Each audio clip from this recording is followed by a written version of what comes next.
Wet exiting out of your kayak is essential before you go on the river. Whether you're in a recreational kayak, sea kayak, or whitewater kayak, you should learn how to get out of your boat and self-rescue yourself to shore. It's key to try this, so try it a couple times with a friend around so you feel comfortable.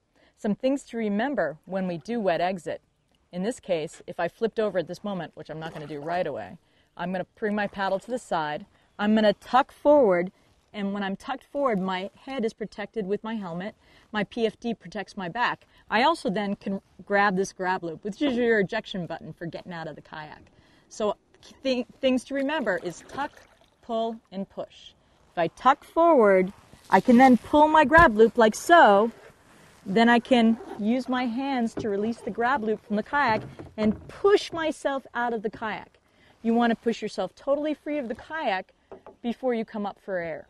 Okay? So remember, tuck, pull, and push.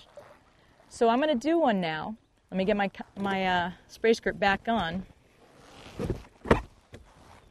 And then when I'm out of my kayak, I'll show you how to swim to shore. So get ready. Remember to try this as often as you can to get really good at it. Here I go.